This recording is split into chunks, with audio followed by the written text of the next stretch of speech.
Bonjour à tous, merci d'être venus dans cet atelier Les habitants au cœur du projet. Donc je vais présenter très rapidement les différents intervenants de la table ronde. Alors pour ne pas écorcher les noms, j'ai préféré prendre mon papier. Donc à mon extrême gauche, il y a Valérie Bouvet, jeune homme chargé de développement Petite Cité de Caractère de France. À ma gauche, Mathias Marie, qui est directeur de l'association Les Hérons située à Nantes. À ma droite, Olivier Lenoir, qui est délégué général de l'Union Rempart. Et à mon extrême droite, Florence Chambol, qui représentera et parlera pour la coopérative Les Oiseaux de Passage. Moi, je suis Fabienne Manguy, je suis élue à la ville de Melle, adjointe à l'action sociale à la ville de Melle, dans les Deux-Sèvres, donc dans le sud de Sèvres. Et je suis aussi par ailleurs, dans ma vie professionnelle, conservateur du patrimoine à la région Nouvelle-Aquitaine, en charge notamment des droits culturels et de la convention de Faro, dont on parlera, je crois que Mathias nous parlera tout à l'heure. Voilà, donc après une petite introduction, je laisserai la parole effectivement à chacun des intervenants. Mais pour resituer un petit peu le sujet, je voulais prendre l'exemple de ma commune pour lequel, voilà, c'est à ce titre-là que je suis animatrice de la table ronde. Je trouve qu'ils font du bruit derrière, je ne sais pas si vous pensez. Pour les personnes qui n'assistent pas aux ateliers, est-ce que vous pourriez faire juste un petit peu plus de silence, s'il vous plaît? Ou moins de bruit. Voilà, c'est positif, le verre à moitié plein ou à moitié plein. Donc voilà, je viens d'une commune qui est dans le sud de Sèvres, Melle, et je suis élue donc depuis 2020 comme l'ensemble du conseil municipal.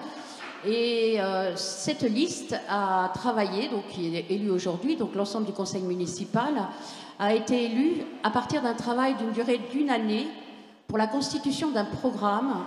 Et ce programme a été élaboré avec les habitants. C'est une liste, c'est un conseil municipal, c'est une ville citoyenne, participative. On a élaboré ce programme avec les habitants, bien évidemment volontaires. On n'a pas pu réunir les 6400 habitants. Donc, et cette liste aujourd'hui, et ce conseil municipal aujourd'hui, dans chacun des projets, ou presque une grande majorité des projets qu'il mène, souhaite intégrer la participation des habitants au travers différentes formes, des assemblées citoyennes, des commissions municipales ouvertes, qu'on appelle comités consultatifs, au travers de rencontres directes dans les quartiers. C'est une ville, une commune très rurale, hein, dont on parle de quartiers, mais ce sont des quartiers ruraux. Au travers de rencontres directes entre les élus et les habitants, des groupes de travail, etc. etc. Et d'ailleurs, le week-end dernier, on a accueilli la rencontre nationale des communes participatives. Donc voilà, on a vraiment ce souhait, on n'est pas les experts, on n'est pas forcément, on ne fait pas toutes les choses très bien, mais vraiment de remettre les habitants au cœur des projets que l'on mène. Et donc, si on s'arrête au patrimoine, pour nous, le patrimoine, c'est un bien commun, mais un bien commun qui doit être où l'habitant et les différentes personnes qui sont sur le territoire, acteurs, élus, habitants, doivent pouvoir prendre part à sa gestion, son identification, sa valorisation. Donc pour nous, ce patrimoine, remettre au cœur du patrimoine, au cœur de sa gestion, remettre de l'humain, avoir une vision partagée des projets que l'on mène. Concernant le tourisme, pour nous, le tourisme, alors on n'est pas une ville qui accueille des millions de touristes, mais la volonté que l'on a à travers les sites touristiques, on a 3 belles églises romanes, notamment des mines d'argent. Pour nous, le tourisme est source de convivialité, de partage, d'hospitalité et de rencontre avec les autres. Donc, pour nous, intégrer les habitants dans l'ensemble des projets, mais aussi dans les modes de gouvernance de ces projets, c'est pas simple, ça prend du temps. Mais l'objectif que l'on a, c'est bien alors j'aime bien cette phrase, c'est bien de faire humanité ensemble. Et là, chacun des participants qui se trouvent autour de cette table ronde a cœur aussi de placer les habitants et les personnes au cœur de leur projet. Donc, je vais maintenant m'effacer, ne plus parler de la ville de Melle, et plutôt parler des différents projets qui sont menés par les intervenants. Donc je veux commencer par Valérie, donc, qui, je rappelle, est chargée de développement Petite Cité de Caractère de France, et qui, l'association travaille depuis quelques années maintenant à intégrer dans ses politiques, ses documents, les droits culturels. Donc je vais lui demander concrètement ce que ça veut dire d'intégrer au sein de cette structure et de l'ensemble des petites cités de caractère. Qu'est-ce que ça veut dire? Comment et avec qui vous intégrez les droits culturels? Oui, alors effectivement, le sujet des droits culturels est aujourd'hui, on en entend parler de plus en plus, et c'est vrai que nous, on s'est interrogé sur finalement, est-ce qu'on faisait des droits culturels dans les petites cités de caractère? Et finalement, le projet aujourd'hui qu'on porte, et celui qu'on porte depuis des années, faisait déjà, en fait, sans mettre forcément le nom dessus, des droits culturels. Donc, pour nous, en fait, ça nous parle parce que finalement, tout ce que font les élus dans les territoires, dans leurs communes, c'est travailler justement avec leurs habitants pour leur projet de territoire. Donc effectivement, il y a quelques années de ça, donc en 2018, on a réinterrogé notre charte de qualité qui fédère l'ensemble de nos communes et qui montre un petit peu les projets qu'on mène dans nos communes. Donc on a réinterrogé cette charte de qualité et on l'a placée en fait sous les préceptes des droits culturels en introduisant à l'intérieur ce que faisaient déjà concrètement les élus, mais en l'écrivant noir sur blanc comme des préceptes auxquels on tient, et notamment le fait de travailler dans les communes avec les habitants et de les intégrer justement aux politiques publiques, aux décisions, aux programmes, etc. Et concrètement, il se passe plein de choses, des ateliers participatifs, construction de projets. On interroge par exemple les habitants sur pourquoi réhabiliter tel quartier et quels sont les besoins pour les habitants. Et donc on a édité il y a quelques années également un document que vous trouverez sur le stand où il y a les petits dépliants là-bas. Donc on a édité un guide droit culturel pour montrer finalement quels étaient les exemples concrets d'actions autour des droits culturels portés dans nos communes. Donc il y a 20 exemples concrets qui sont inscrits dans ce document, mais il y en aurait tellement d'autres en fait à raconter. Donc voilà, donc on vous encourage à consulter ce document. Après, concrètement, ce serait compliqué de citer trop de projets. Je pense que chaque petite cité de caractère aurait des choses à raconter. On parle de Mel, mais il y en a plein d'autres. Il y a les élus de Pouzauges aussi que je vois dans la salle. Voilà, donc en tout cas, les droits culturels, pour nous, c'est quelque chose qui nous tient à cœur et qui matérialise finalement les choses qu'on fait au quotidien. Vraiment d'intégrer les habitants au cœur du projet des petites cités de caractère. Merci beaucoup. Donc on reviendra tout à l'heure sur une explication plus concrète d'un exemple que met en place l'association. Alors si on peut donner une petite définition des droits culturels, alors je ne vais pas refaire les lois, on est sur quelque chose où chaque personne peut prendre part, doit prendre part ou peut prendre part à la possibilité de prendre part à la vie culturelle. Donc ça peut concerner le patrimoine, ça peut concerner aussi tous les... Alors c'est très très succinct comme définition, je pense qu'il faudra aller plus loin. Mais je vous laisse le soin d'aller voir les exemples, effectivement, dans le petit livret. Et puis, à travers ce qui va être dit, on donnera des exemples de ce que peuvent être les droits culturels. Donc là, maintenant, je voulais interpeller Florence Chambol, qui aujourd'hui représente les Oiseaux de Passage, donc qui est une coopérative. Elle va nous expliquer un petit peu plus ce que sont la coopérative, ce qu'est la coopérative Les Oiseaux de Passage, ce qu'ils font, quelles sont leurs valeurs, leurs objets, et qu'est-ce qu'ils construisent ensemble. Et puis peut-être de dire où elle habite. Florence vient du bassin d'Arcachon, elle est membre de la coopérative, et tout à l'heure elle nous expliquera un projet qu'elle mène aussi. Je vous laisse la parole, Florence. Merci. Donc moi j'ai quelques notes puisque je suis là pour représenter les Oiseaux de Passage en tant que membre, donc je ne suis pas à l'origine des Oiseaux de Passage, mais les Oiseaux de Passage sont un regroupement de tout un tas d'acteurs, que ce soit du tourisme, de la culture, de l'économie sociale et solidaire, mais aussi de l'éducation populaire, du développement local et du monde coopératif, puisqu'effectivement, à l'origine, ils ont commencé à créer cette coopérative en 2016 et jusqu'en 2019, ça a été un chantier de recherche, de collaboration, d'expérimentation et de collecte d'informations On avait donc à cette origine une agence de voyage associative,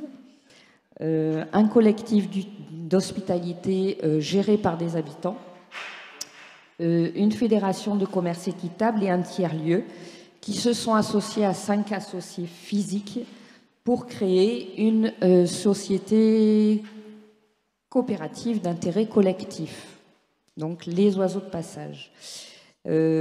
Toutes ces entités, je dirais, avaient les mêmes valeurs, à savoir le partage, l'hospitalité, la coopération, plutôt que de la participation, et l'humanité. Donc, je continue sur les objectifs des oiseaux de passage. Oui, continue, oui. Donc, les oiseaux de passage, par rapport à la place et au rôle des habitants, pour eux, le rôle et les habitants dans cette coopérative, c'est vraiment le centre de leur fonctionnement et de leurs actions menées, puisque l'objectif est de regrouper tous les membres et pour pouvoir développer des outils utiles à la promotion d'offres d'hospitalité, mais pas uniquement touristiques. Donc on parle d'hospitalité plurielle, et donc là on va être sur des logements, mais aussi sur des lieux d'accueil, sur des lieux où s'exprime un savoir-faire, un métier, sur des lieux qui offrent une richesse patrimoniale et culturelle. Comme ils aiment à le dire, la position des oiseaux de passage, c'est le droit à la culture pour tous, mais pas seulement, c'est aussi le droit de participer à la vie culturelle. Merci, effectivement. Alors on parle, je repère des petits mots, rencontre, hospitalité, qualité de la relation. Donc c'est des mots que je viens d'entendre, effectivement. Et donc là, je vais laisser la parole à Olivier Lenoir, qui est délégué général de l'Union Rempart, voilà, qui va nous présenter un petit peu les valeurs et les objectifs de l'association et comment chaque projet, comment globalement au sein de l'association, quelle place ont les habitants et les personnes, voire les participants, dans les projets menés par l'association Rempart. Donc je laisse la parole à Olivier. Merci.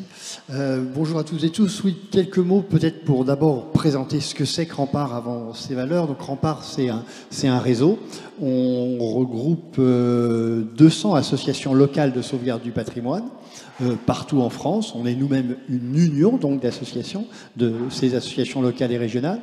Le patrimoine ne s'arrêtant pas à nos frontières hexagonales, on a des membres également en Outre-mer, en Martinique notamment, et puis nous avons aussi des partenaires à l'international, puisque partout dans le monde, des citoyens ont pu s'organiser, la société civile organisée s'est intéressée à la question du patrimoine. Donc on réunit ces associations avec finalement un double objectif, un objectif de transmission du patrimoine aux générations à venir, donc de restauration, de mise en valeur du patrimoine pour le transmettre aux générations à venir, et puis faire en sorte que le patrimoine soit un outil, un support à l'éducation, la formation, l'engagement bénévole, l'engagement citoyen des personnes. Puisque notre objectif général, c'est de faire du patrimoine l'affaire de toutes et tous. Que le patrimoine ne soit pas que l'affaire des propriétaires, des pouvoirs publics ou des professionnels, mais l'affaire des citoyens. Et à cet égard, droit culturel, citoyen, nous on parle plutôt de citoyens que d'habitants pour faire le lien avec ce qui nous occupe ici. On se reconnaît bien dans le pilier social, évidemment, qui nous intéresse ce matin, mais effectivement on parle plutôt du citoyen comme celui qui réside dans la cité, mais d'où qu'il vienne finalement, qu'il soit très local, mais qu'il soit aussi citoyen du monde. Tous ces citoyens nous intéressent pour le patrimoine et comme engagés dans le patrimoine. Et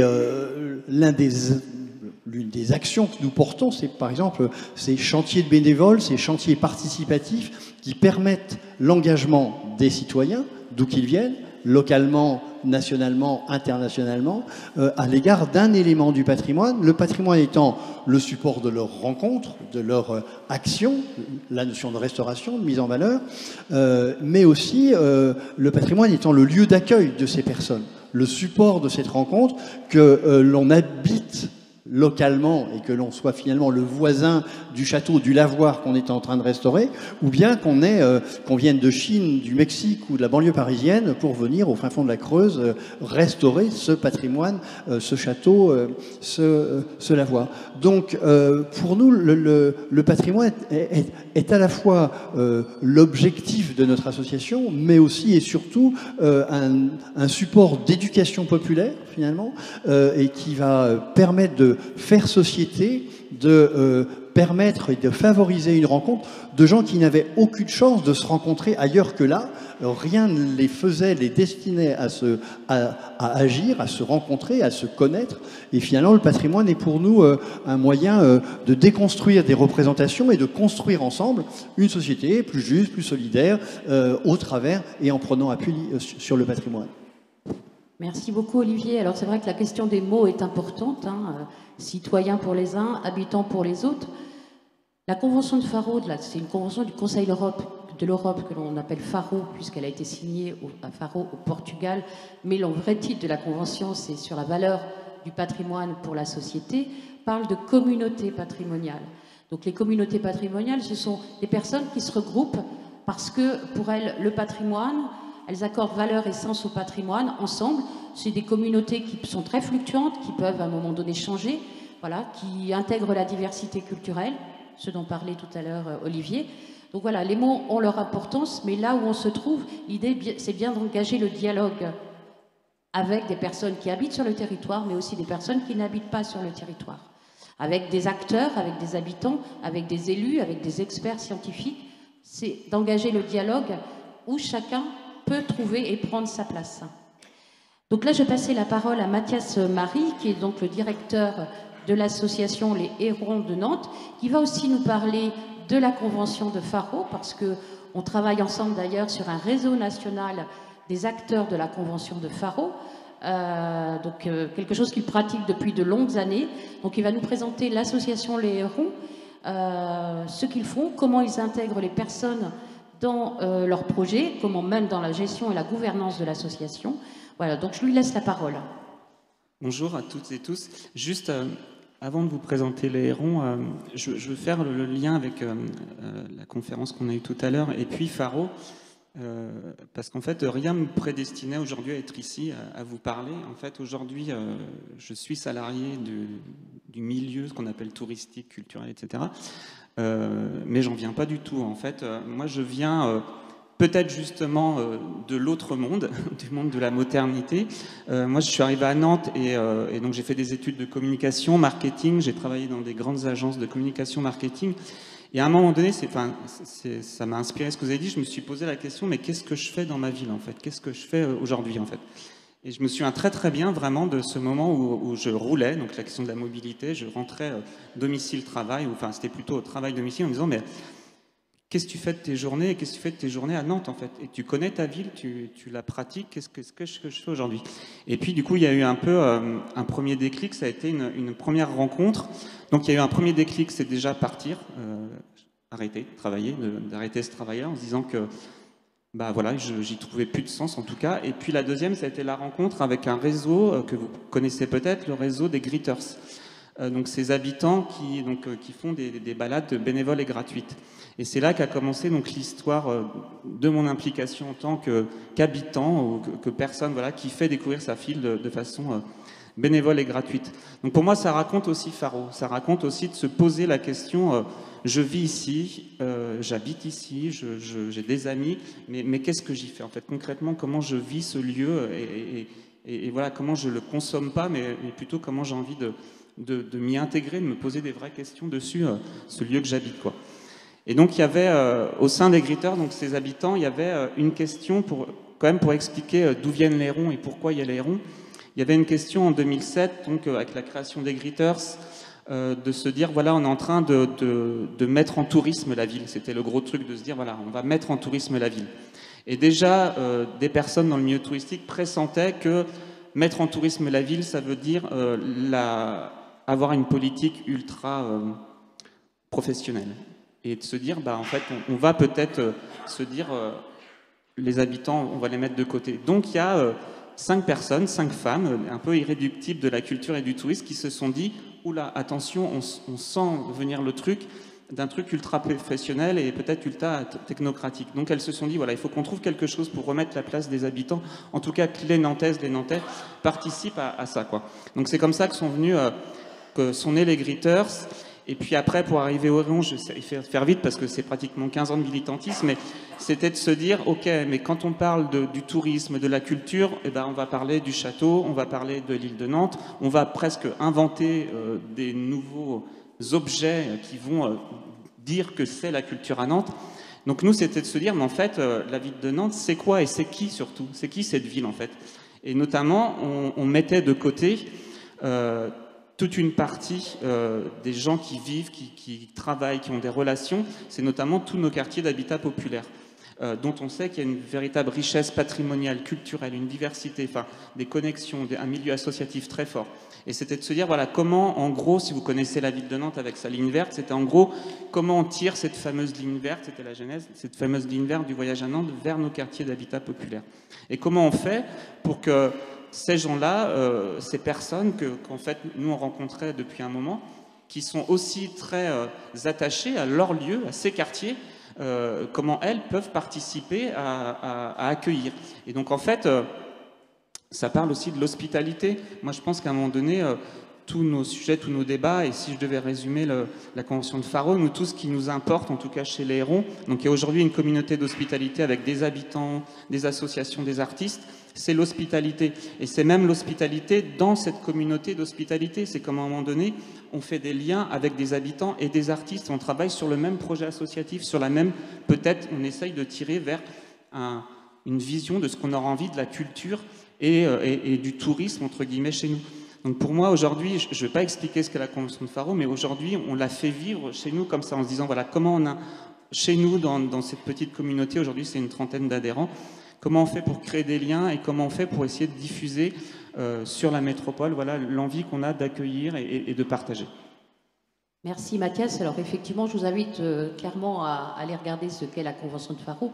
On ne va pas l'expliquer parce que c'est beaucoup de concepts, mais que parfois, en les vivant, on peut les expliquer au mieux. L'idée, c'est aussi que le patrimoine, ce n'est pas uniquement dans la Convention de Faro, ce n'est pas uniquement des objets, mais c'est plutôt la valeur et le sens que les personnes donnent à ces objets. C'est ça qui est le plus important. Ce n'est pas les objets en eux-mêmes, c'est la valeur et le sens qu'on leur donne.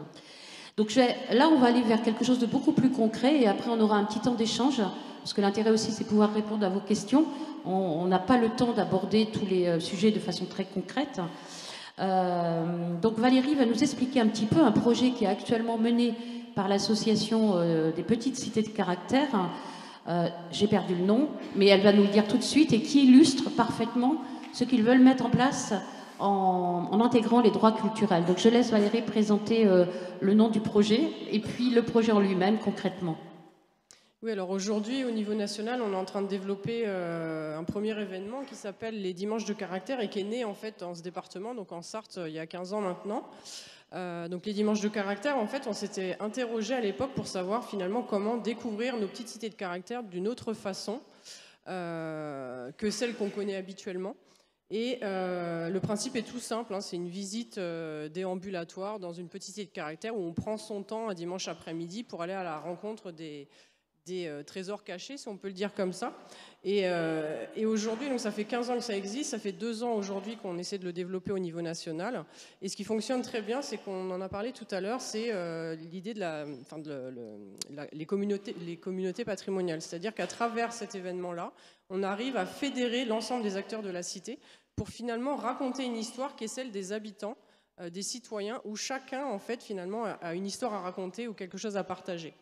Et ce qui est intéressant aussi dans ce projet-là, c'est que c'est les élus qui portent l'événement et c'est souvent les élus qui mènent les visites eux-mêmes.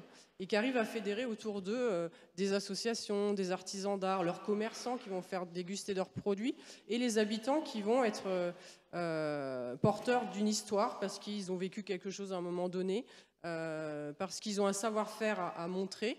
Et du coup, ces dimanches de caractère, finalement, sont vraiment importants aujourd'hui parce qu'ils montrent effectivement les valeurs que porte le réseau, mais aussi parce qu'ils ont cette capacité à fédérer autour d'un projet très simple à mettre en œuvre, mais qui finalement apporte comment dire, une valeur aussi à nos communes, puisqu'on les visite d'une autre façon, avec tout le monde finalement qui vient de différentes origines, qui a différentes choses à raconter, mais où on fédère tout le monde le temps de ce moment suspendu. Et donc c'est des visites qui sont faites pour le grand public, mais on s'aperçoit finalement qu'il y a beaucoup d'habitants ou de gens à proximité qui y participent. Et c'est pas tant la visite qui est intéressante finalement, c'est la façon dont on l'a mise en place et tout ce qui va en ressortir. C'est des visites qui sont uniques, c'est-à-dire qu'on ne les reproduit pas 3 fois, 10 fois dans l'année. C'est vraiment un moment d'échange important entre le public qui va y participer et les intervenants finalement qui vont être dans l'émotion pour partager un seul instant l'histoire qu'ils ont à raconter. Merci beaucoup. Alors c'est une opération, un projet qui a pour vocation de se diffuser sur tout le réseau. C'est ça, alors comme je disais, c'est parti en Sarthe et puis finalement aujourd'hui on a des dimanches de caractère dans un peu tous les réseaux. Il y avait une 50aine de communes qui ont participé cette année, on en aura probablement beaucoup plus l'année prochaine. Et ce que j'ai oublié de dire aussi, c'est que les dimanches de caractère, finalement, ce n'est pas que le patrimoine, au sens où on l'entend souvent, le patrimoine bâti, c'est l'ensemble des patrimoines et aussi le patrimoine immatériel qui nous tient beaucoup à cœur, et aussi la gastronomie.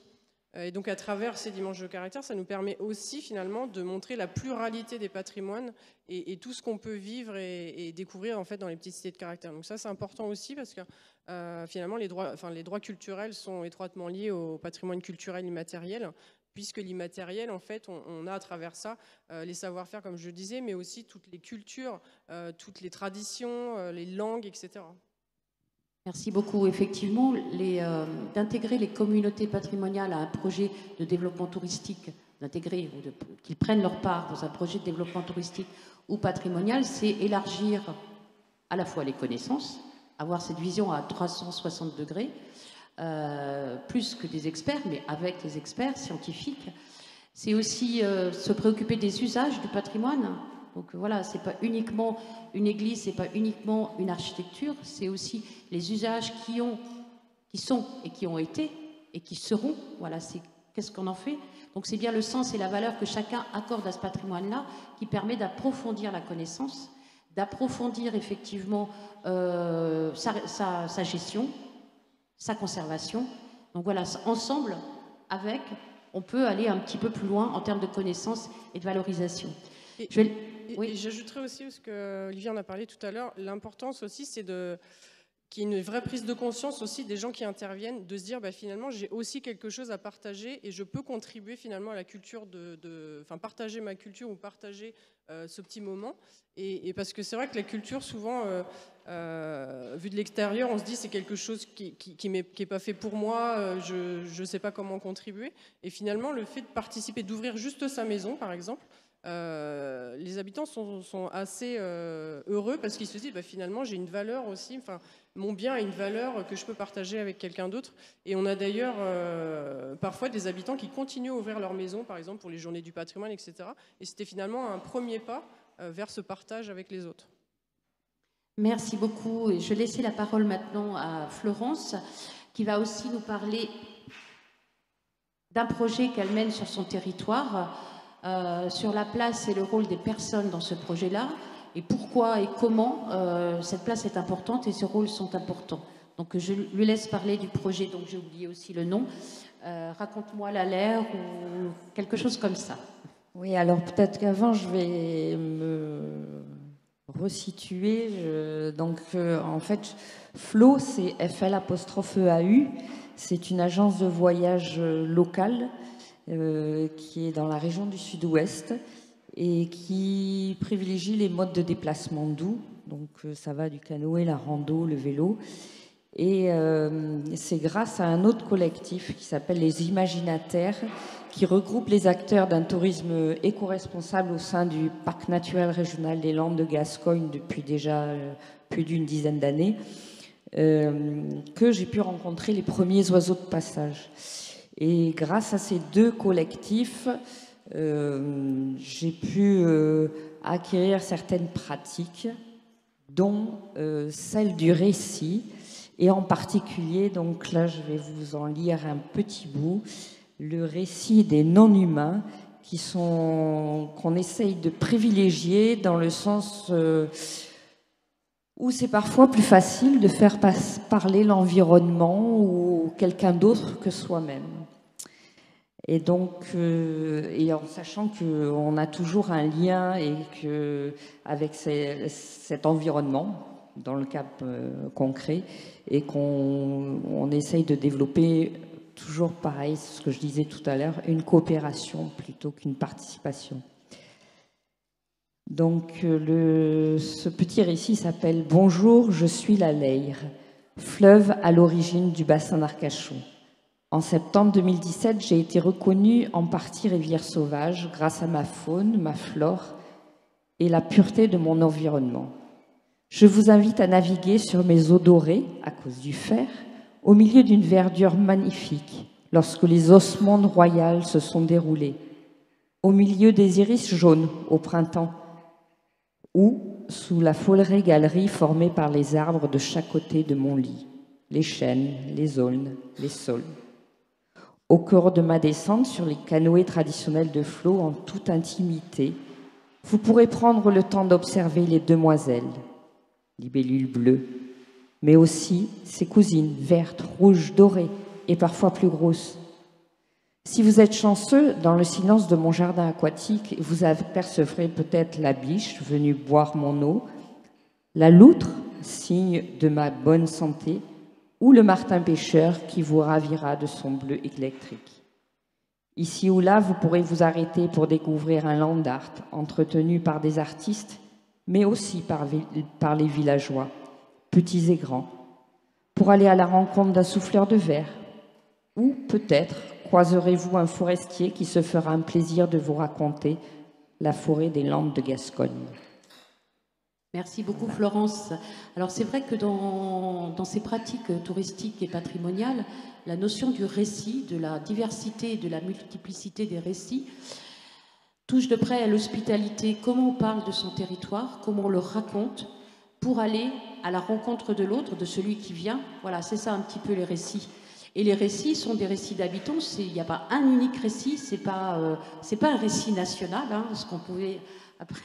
Voilà, l'idée c'est de la diversité des récits. Sur la plateforme des oiseaux de passage, en fait, on est invité, alors que ce soit nous, membres ou voyageurs ou oiseaux de passage, à participer en racontant une expérience, un lieu, une rencontre, un partage. Voilà, donc ça favorise effectivement la rencontre et l'hospitalité. Je vais demander à mes, je sais pas parce qu'on, voilà, si vous, Olivier, alors dans ce cas-là, voilà, on est là sur des projets concrets pour illustrer la place et le rôle des personnes, habitants, citoyens, communautés dans un projet patrimonial et touristique. Donc voilà, d'aller un petit peu plus loin. Donc comment ça s'est mis en place, comment il vit ce projet. Les contraintes aussi, parce qu'il y a des contraintes, tout ne marche pas du premier coup comme ça. Donc Olivier, voilà, je vous laisse présenter un projet que vous avez pu mettre en place. Absolument, merci.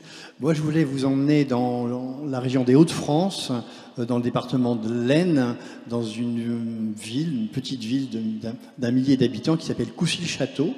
Coucy-le-Château, c'est jusqu'avant la Première Guerre mondiale un superbe donjon médiéval, le plus haut du nord de la France, voire un très haut du nord de l'Europe, une ville fortifiée, une sorte de Carcassonne, un peu plus petit, mais presque aussi beau. 1917, Première Guerre mondiale, et les vicissitudes de cette guerre meurtrière et en tout cas destructrice également pour le patrimoine, puisque les Allemands qui occupent cette place à l'époque doivent se retirer et dynamite totalement le donjon, qui entraîne aussi l'explosion de l'ensemble de la ville et des enceintes et des tours qui constituaient un patrimoine majeur pour la France, qui était très connu. On venait y faire tourisme avant-guerre. La gare nous amenait depuis la région parisienne jusqu'à Coucy-le-Château. On a des très belles photographies de l'époque où on voit le tourisme populaire, si j'ose dire, parisien à Coucy-le-Château. Donc drame, un peu de reconstruction après à l'après-guerre. Le temps passe, on reconstruit la ville à la façon d'eux, avec des pas de moineaux pour restituer un peu le patrimoine local, mais à la façon de la reconstruction, si je veux dire. Le temps passe, 1970 se crée une association d'habitants de Coucy-Château qui pense que, au-delà du château lui-même qui est propriété de l'État et géré par la Caisse des monuments historiques à l'époque et aujourd'hui le Centre des monuments nationaux, au-delà de ce patrimoine château, ruine du donjon, il y a encore autour de la ville haute, puisque la ville s'est aussi reconstruite en bas, des remparts, des portes d'entrée de l'ancienne ville fortifiée, et que tout ça est en très mauvais état. Création d'une association de sauvegarde par les habitants pour leur patrimoine. Ce patrimoine appartient pour une part à la ville elle-même, au département de l'Aisne, et puis à des propriétaires privés. Des tours sont propriétés privées. L'association lance des chantiers de bénévoles, des chantiers participatifs. On les appelle à l'époque plutôt chantiers de bénévoles. Mais on entend bien qu'il y a des gens d'ici et des gens d'ailleurs qui, dans le cadre du réseau Rempart dont je parlais tout à l'heure, s'organisent pour restaurer d'abord une tour, une gloriette, puis une portion de la muraille. Chemin faisant, en fait, ces habitants se disent, et ces porteurs du projet associatif se disent qu'il faut donner vie à ce patrimoine, lui redonner vie et partager ce patrimoine qu'ils sont en train de restaurer. Et donc commencent des visites guidées, des animations autour de ces lieux patrimoniaux qui sont pris en fond de scène finalement, qui vont permettre de développer du spectacle historique, fait des spectacles historiques. Aujourd'hui, l'association, elle a plusieurs pôles. Un marché médiéval qui accueille quelques 9000 personnes en un week-end, un spectacle historique porté par les membres de l'association qui font les costumes, sont les comédiens et portent l'animation qui s'appelle Coucy à la merveille sur le fond de scène des remparts de la ville.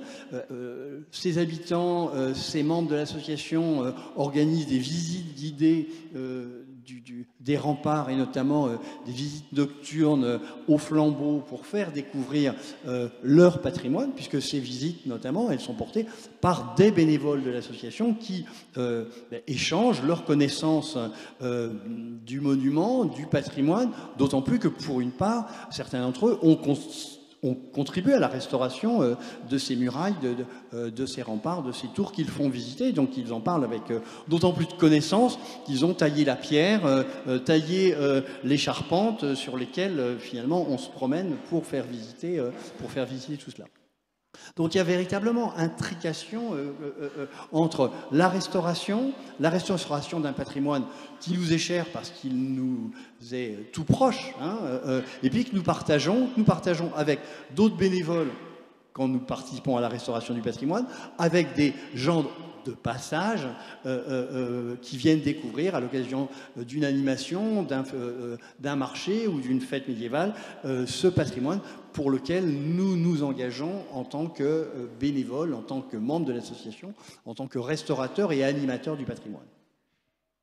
Merci beaucoup Olivier. Alors juste avant de laisser la parole à Mathias, je veux dire, ça me fait penser je parlais de la Convention de Faro. Il y a une communauté européenne autour de cette Convention de Faro. Il y a des communautés patrimoniales à l'échelle de l'Europe qui sont réunies au travers d'un réseau européen. Et ça me fait penser au village de Huiscri, en Roumanie, dont les habitants ont pris, vraiment des habitants qui étaient vraiment en très grande pauvreté, des Roms en majorité, très exclus de la société roumaines et qui ont pris en main leur avenir en se basant sur le patrimoine et en travaillant effectivement à la restauration, rénovation et l'accueil à partir de leur patrimoine, et qu'aujourd'hui ont même monté un parlement des habitants à Vișcri en Roumanie, où ils ont pris en main leur avenir, pas uniquement sur des questions purement scientifiques, touristiques, mais aussi sociales, culturelles. Et aujourd'hui, le seuil de pauvreté est quasiment nul, alors qu'avant il était majoritaire. Voilà, ça me faisait penser à ce petit projet, parce que Vișcri, c'est aussi un très beau village fortifié, avec une église fortifiée, un patrimoine saxon, et qui a pris en compte, qui a pris en main son avenir à partir du patrimoine, sur la volonté unique des habitants et des élus. Alors Mathias, est-ce que vous auriez par hasard un projet sur lequel on pourrait, exemplaire, mis en place par les Hérons à Nantes, où la participation des habitants était importante et souhaitée? Oui, enfin, exemplaire, je ne sais pas, mais en tout cas, quand on a créé les Hérons, il y avait il y a toujours plusieurs missions. L'idée d'animer la communauté, de travailler sur des découvertes patrimoniales avec des habitants, avec des associations, avec des artistes, de valoriser la production locale. Et puis, il y avait l'hébergement. C'est ce qu'on avait vu à Marseille avec Hôtel du Nord. On avait été faire un voyage d'études avec des habitants, avec des associations. On avait découvert donc l'hébergement sur les quartiers nord de Marseille, et qui étaient principalement des hébergements faits par des propriétaires. Et donc sur la métropole nantaise, quand on a réfléchi, on s'est dit voilà, il faut qu'on arrive à travailler, mais qu'on puisse faire de l'hébergement chez l'habitant, et notamment en habitat social, quoi. Donc quand on a commencé à creuser, à parler avec des bailleurs sociaux, avec l'État qui était dans la boucle, l'État et puis la métropole quand on travaillait la préfiguration, il y avait plutôt des portes ouvertes en disant bah voilà, oui, on va expérimenter, on va réussir à trouver quelque chose. Et puis à un moment donné, quand on a avancé pour parler concrètement, bah, comment on fait, là, pas mal de portes se sont refermées parce que et c'est normal, je peux le comprendre en tout cas sur des questions juridiques. Voilà, on peut pas faire d'hébergement en habitat social parce que ça pose des questions juridiques, voilà, etc. Et puis ça pose des questions aussi plus lointaines sur habiter, quoi, et de se dire voilà comment on répartit le logement, etc. Donc ça a mis un arrêt sur cette question de l'hébergement. En tout cas, du coup, c'est pas grave, on avait plein d'autres choses à faire, mais en tout cas, c'était de se dire, ok, donc l'hébergement on peut pas, mais comment on fait quand même pour que l'habitant, au-delà des balades et des greeters notamment qui font des balades dans les quartiers, comment on fait pour qu'il y ait de l'hospitalité et qu'on puisse quand même aller chez l'habitant. Et donc de cette décision, en tout cas ce constat qui est un peu compliqué, bah, on a fait en sorte de se dire voilà, on pourrait créer autre chose et de se dire comment les habitants nous accueillent autour d'un accueil et puis de partager un repas. Et donc il y a un événement là qu'on va lancer qui s'appelle la cuisine des Hérons, et donc qui part, on va dire techniquement entre guillemets de ce premier constat que je vous ai dit sur l'hébergement, mais qui part aussi plus largement d'un autre constat qui est de se dire dans nos quartiers d'habitat populaire, alors ça va faire très cliché, mais en même temps, bon, c'est une réalité. Moi, j'habite à un quartier d'habitat populaire. Il y a une diversité culturelle et en tout cas, et ce qui fait qu'il y a possiblement une diversité gastronomique, quoi. Et donc, du coup, l'idée toute simple de la cuisine des Hérons, c'est de se dire, en fait, comment à 2 pas de chez vous, par exemple, vous prenez un coup de tram ou un coup de voiture si vous êtes un peu plein dans la métropole, et vous allez manger égyptien, marocain, etc. Et donc, voilà, tout bêtement, c'est ce qu'on est en train de proposer avec la cuisine des Hérons. Donc là, le premier lancement, c'est ça, c'est de se dire, il va y avoir la première édition, enfin le premier repas, ça va être un repas purement nantais, parce que notre présidente insiste, voilà, que ce soit un repas purement nantais. Il va y avoir un repas égyptien et un repas marocain.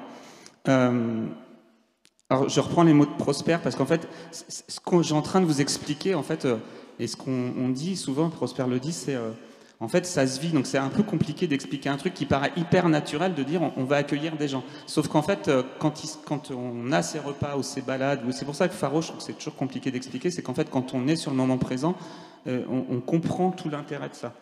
Après, concrètement, et puis, quand même, pour revenir et puis je fais le lien avec la conférence tout à l'heure, mais pourquoi on fait ça en fait? Pourquoi on fait la cuisine des Hérons? Pourquoi on fait les Hérons? Et je pense que désolé, je ne vais pas lancer le truc, mais je pense que notamment avec l'actualité qui nous rattrape, nous on a créé les Hérons parce qu'on pense fondamentalement qu'il faut se rencontrer au-delà des préjugés. Et quand on parle de nos quartiers d'habitat populaire, et notamment quand on fait la cuisine des Hérons, voilà, c'est aussi la question du traitement médiatique. Quand on va parler des quartiers populaires, on va toujours parler du fait divers et du scooter qui brûle. Donc, à notre échelle, on participe avec toutes ces petites actions, dont la cuisine des ronds, à faire en sorte que des gens qui habitent, alors ça fait les gens, je ne veux pas dire les gens, mais des personnes qui habitent le centre-ville puissent se dire qu'il y a autre chose. Et quand on va dans les quartiers Malakoff, Bellevue, La Halvec, Le Breil, il y a certes ces soucis-là, mais c'est pas que ça. Et donc, en fait, donc voilà, et quand on parle d'hospitalité, c'est comment on accueille les gens, et à travers cette cuisine, nous, et tout ce que je vous raconte, on sait qu'à un moment donné, dans cet espace-temps, qui est un espèce de cocon, en fait, à chaque fois qu'on crée, que ce soit la cuisine ou les balades, vont se jouer plein de choses, des déconstructions sur des préjugés, des dialogues qu'on pourrait peut-être pas avoir, parce qu'on est empreint, encore une fois, de plein de clichés. Je vais juste vous donner une anecdote, et puis après j'arrêterai là, mais qui pour moi a fait que j'ai continué dans ce sens-là. C'est mon premier grit, alors ça fait très référence à l'actualité, mais mon premier grit, donc mon premier accueil d'une personne étrangère dans la ville de Nantes, c'était un Israélien. Et c'est là que je me suis dit, il y a un truc qui est génial en fait, c'est que quand je l'ai accueilli, c'était en 2009-2010, c'était au même moment où il y avait un bateau israélien qui avait torpillé un bateau turc qui allait ravitailler Gaza, etc. Donc ça avait, je ne sais pas si vous vous souvenez, c'était en 2010, donc c'était en plein dans l'actualité. Et donc ça a créé quelque chose voilà, une tension qui était palpable, quoi. Et en fait, ce qui est génial, c'est que grâce à ce moment où j'ai accueilli l'Israélien autour d'un objet qui est fondamentalement sympa, une balade, une découverte, on a d'abord été boire un verre, et ben on a pu aborder ce sujet. Et je pense qu'on ne l'aurait pas pu l'aborder dans un autre contexte peut-être. Et on l'a abordé de façon ultra calme, ultra posée, en essayant de comprendre lui son avis, de comprendre moi en tant que Français comment je percevais les choses. Et je pense qu'en fait, le voyage, le tourisme, l'hospitalité, enfin c'est ça en fait. C'est comment on se rend compte, on crée des connexions et comment on arrive à dialoguer et à se comprendre en fait. Et aujourd'hui, la cuisine des ronds, voilà, essaye d'amener ce sujet-là. Bon, ben merci pour avoir fait la conclusion. Je les sens. Tout à l'heure, tu parlais de Prosper. Juste, on parle de Prosper parce que même s'il n'est pas là, tout le monde semble le connaître. Il est encore là. Prosper Wanner, c'est un expert. Enfin, il a plusieurs casquettes. C'est un expert du Conseil de l'Europe pour la Convention de Faro. Je ne sais jamais si il vient de passer une thèse de sociologie sur la notion d'hospitalité dans le tourisme. Donc, c'est assez intéressant. Et puis, il est membre aussi et cofondateur des Oiseaux de Passage. Donc, on a respecté les délais, on a fait en sorte, on s'est super bien organisé, mais on voulait quand même avoir du temps pour les échanges, justement, parce que là, on a été assez précis dans tout ce qu'on avait à dire. On n'a pas tout dit.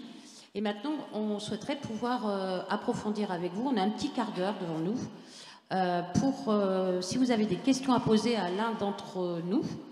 D'ailleurs, la rencontre a bien eu lieu entre nous, on s'est vu 2 fois, donc c'est plutôt aujourd'hui et une autre fois. Donc voilà, il y a aussi à travers ce type de rencontre, on se rencontre, on se connaît, on apprend à se connaître. Donc voilà, si le premier c'est toujours le plus difficile, il y a une dame qui est là. Je crois qu'il y a un micro qui arrive.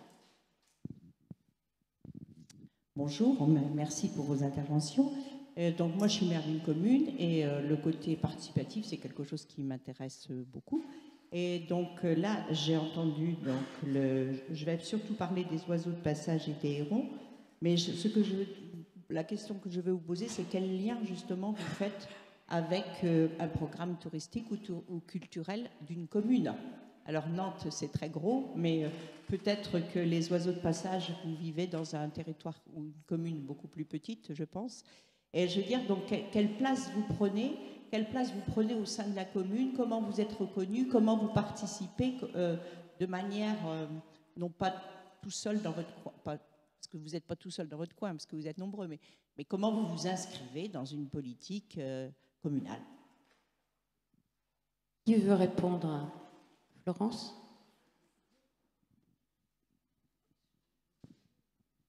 Je vais essayer dans le sens où les oiseaux de passage ne sont pas sur un seul territoire. On les retrouve un peu partout en France, voire même en Europe, il me semble, qu'il y en a en Italie, en Sardaigne.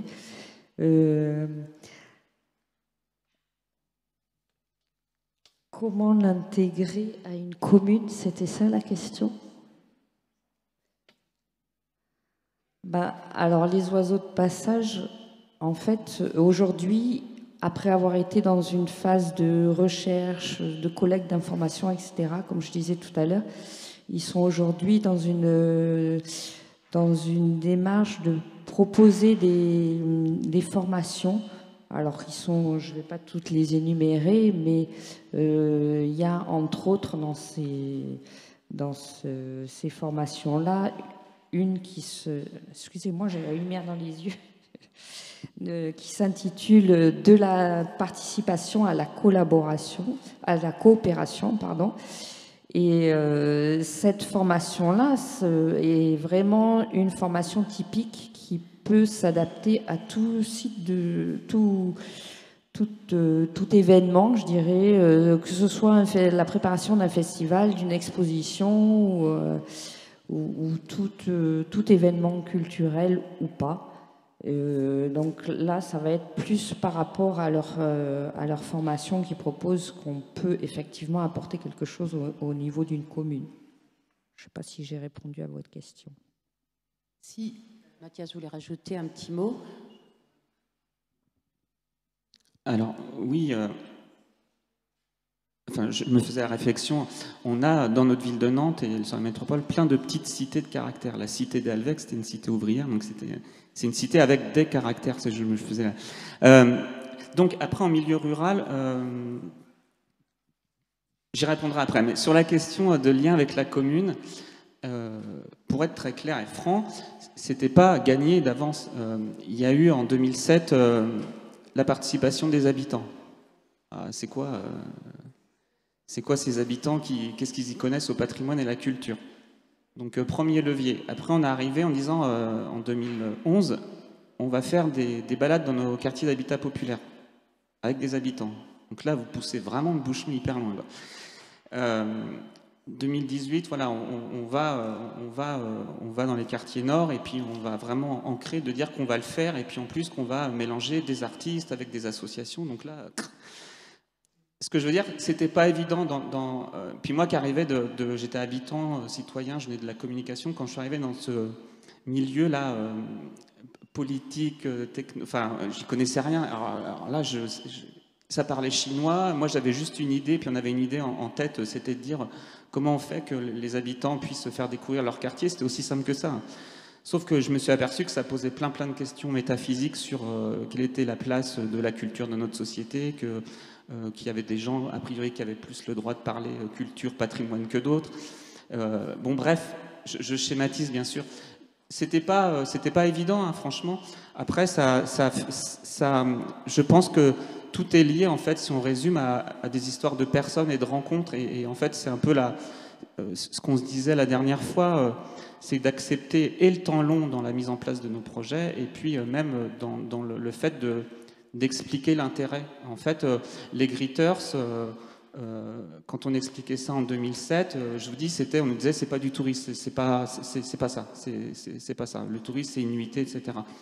Ce qui est rigolo ou pas, mais c'est qu'en 2020, etc., on nous dit voilà la place de l'habitant dans l'accueil touristique, alors qu'on en parle depuis 15 ans.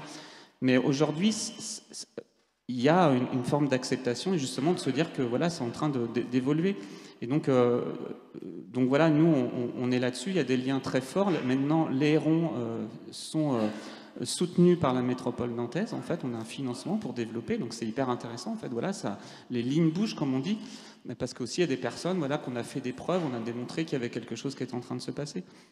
Après, sur votre question des communes, en fait, j'ai envie de dire, c'est juste après, je vois le regard, mais comme je disais qu'il faut accepter le temps long, on disait toujours juste des personnes nous disaient allez développer les Gritters à Saint-Nazaire, allez développer les Gritters dans une petite commune à droite, à gauche. On a toujours dit, justement, il faut peut-être attendre que ça vienne d'un habitant qui prenne contact, qui comprenne ce qu'on est en train de faire et que ça vienne de lui et qui vienne nous voir, en fait.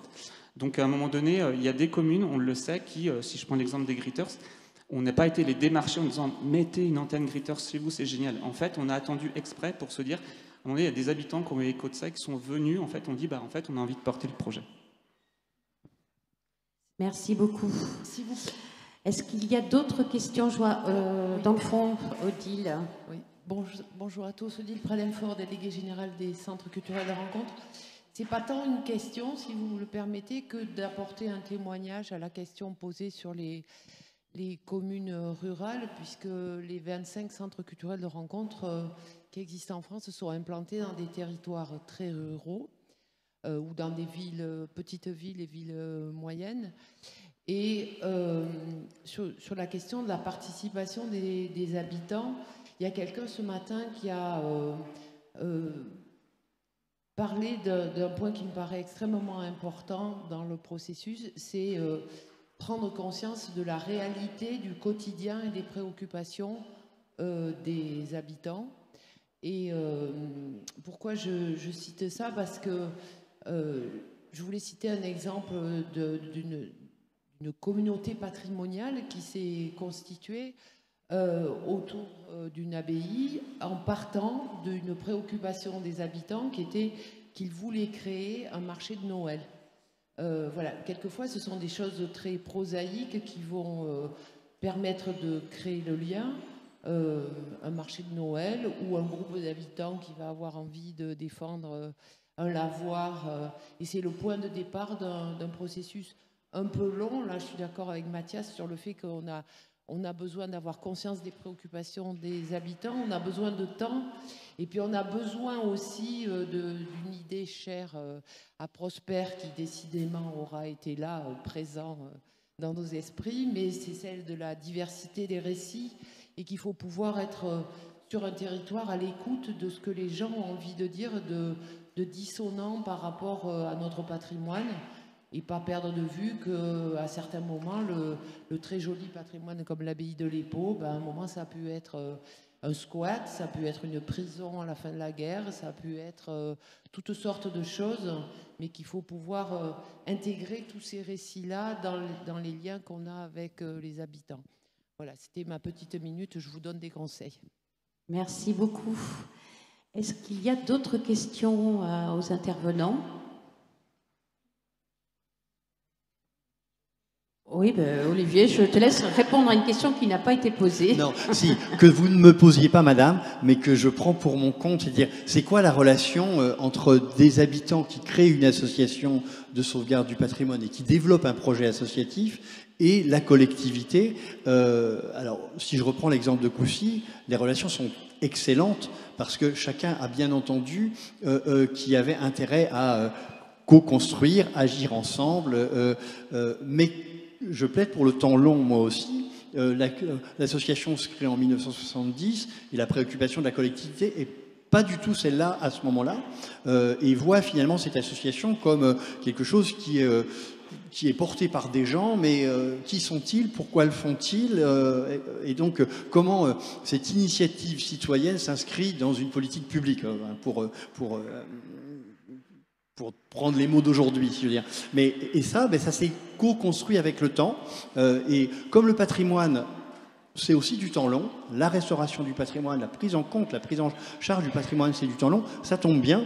On a nous-mêmes acquis de l'expérience, de l'expertise sur le patrimoine, la collectivité et puis ces élus qui ont pu changer au cours du temps aussi, ont pu évaluer la compétence, la pertinence de l'action associative, et finalement aujourd'hui, tant la collectivité, donc la municipalité, la commune, mais aussi l'agglo, mais aussi le département, mais aussi la région, ont pris en compte et se sont intéressés intéressés et soutiennent aujourd'hui l'action de l'association. Et il y a véritablement coopération entre cet acteur associatif citoyen et puis ces échelons légitimes et démocratiquement désignés et gestionnaires des territoires avec lesquels on coopère.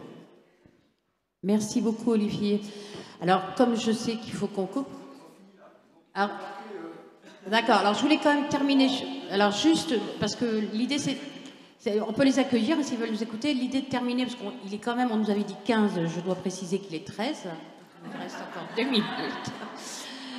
Voilà, donc je voulais... Alors, ceux qui l'ont préparé, quand même, mes collègues participants, voilà. Quel serait pour vous, en quelques mots, vraiment quelques mots, puisqu'on n'a pas le temps, a priori, ce que vous pourriez indiquer, recommander pour que la participation des habitants soit pleine et entière dans tous les projets que vous mettez en place. Alors, j'ai pas...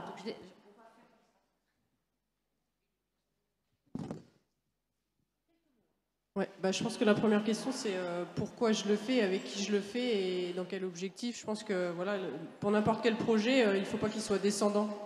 Il ne faut pas que je réponde à une envie, à un besoin personnel. Voilà, je pense que les projets, il faut qu'ils se construisent ensemble pour répondre à des besoins et à des envies et que ce soit partagé, quoi. Nous, notre credo, c'est se faire confiance, en fait, qu'on se fasse confiance entre nous. Bon, moi, je pense que l'outil associatif est un outil exemplaire pour associer les citoyens, appelons-les les habitants, mais j'aime le mot citoyen, pour un projet d'intérêt général. Et c'est une belle façon de les associer. Alors moi je dirais par rapport en tant qu'oiseau de passage, en accord avec Prosper et Clément, il nous semble primordial lorsqu'on veut mener un projet avec des habitants, de ne pas leur donner de recommandations, mais de construire avec eux le pourquoi et le comment arriver à l'aboutissement d'un projet. Merci beaucoup et merci pour votre attention. Et donc, je dois préciser qu'il est exactement 13h15. Merci.